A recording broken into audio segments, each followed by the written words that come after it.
بسم اللہ الرحمن الرحیم۔ ہم کیا جواب دیں گے؟ آج صبح ریس کورس پارک میں اپنی بہنوں کے ساتھ واک کے لیے گئی۔ وہاں گوہر بٹ سے ملاقات ہوئی۔ گوہر بٹ صاحب کے ویلاگ مجھے بہت پسند ہیں کیونکہ جب وہ روایتی زبان میں معاشرتی ناہواریوں کا ذکر کرتے ہیں اور ماتڑ کی اصطلاح استعمال کرتے ہیں، امیر غریب کے فرق کو نمایاں کر کے اس بارے میں بات کرتے چلے جاتے ہیں۔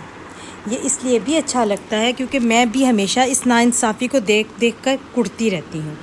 دولت کی غیر منصفانہ تقسیم اور اس پر قارون کی طرح یہ کہنا کہ میری دولت میری ہنر مندی کا نتیجہ ہے۔ میں اول دن سے یہ کہتی چلی آئی ہوں کہ یہ پاک وطن ہم نے لیا ہی اس لیے تھا کہ اس میں اللہ کا نظام قائم ہو، وہ نظام جس کا ذکر حضور صلی اللہ علیہ وآلہ وسلم نے اپنی آخری خطبے میں کیا تھا کہ آج کسی کالے کو گورے پر، عربی کو عجمی پر، امیر کو غریب پر کوئی فوقیت حاصل نہیں۔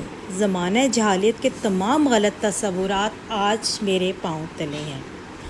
حضور صلی اللہ علیہ وسلم نے یہ نظام قائم کر کے امت کو دیا اور یہ نظام آگے بھی چلا، لیکن پھر ہم اس پرانے دور کی طرف پلٹ آئے ہیں جہاں امیر اور غریب کا فرق پھر آ گیا ہے۔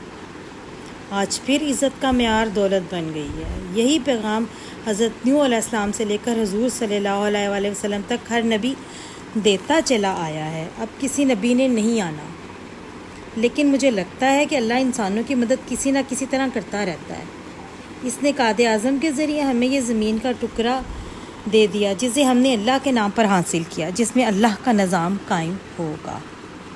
پھر قائد اعظم کو قدرت نے مہلت نہ دی اور پھر ہم نے اپنی من مانی شروع کر دی۔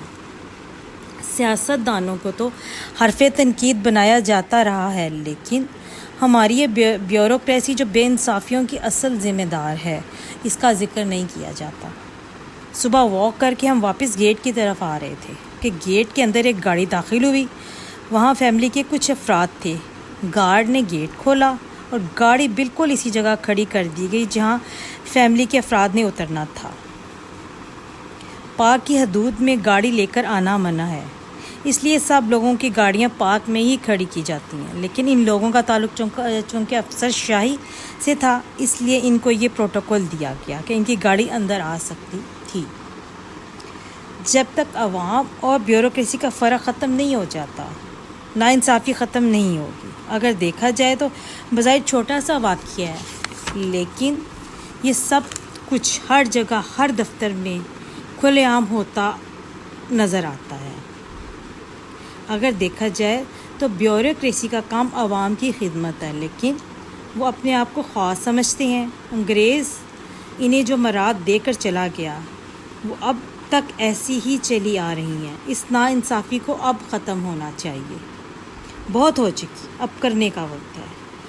جس طرح بیوروکریسی ریاست کا پیسہ بے دریغ اپنے اہل و عیال کے لیے استعمال کرتی ہے، جو مرات انگریز کے دور سے اب تک چلی آ رہی ہیں، وہ بڑے بڑے گھر اور پٹرول کا بے دریغ استعمال، خدمت کے لیے ملازمین کی فوجی، سب کیا ہے۔ دور فاروقی میں حضرت مقیب رضی اللہ تعالیٰ عنہ بیت المال کے خزانچی تھے۔ ایک دن بیت المال میں جھاڑو دینے لگے تو کوڑے میں سے ایک درہم، اس وقت کا کم از کم سکہ، ہاتھ لگا۔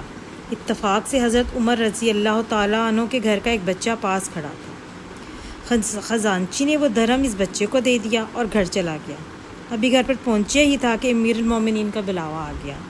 وہ آیا تو دیکھا کہ وہی درہم آپ کے ہاتھ میں تھا۔ کہا کہ مقیب، میں نے تمہارے ساتھ کون سی زیادتی کی تھی جو تم نے مجھ سے اس طرح بدلہ لینا چاہا؟ تم سوچو کہ قیامت کے دن جب امت محمدیہ مجھ سے اس درہم کے بابت پوچھے گی تو میں کیا جواب دوں گا؟ میں اس سطر کو بار بار پڑھے گئی کہ امت محمدیہ مجھ سے پوچھے گی تو میں کیا جواب دوں گا۔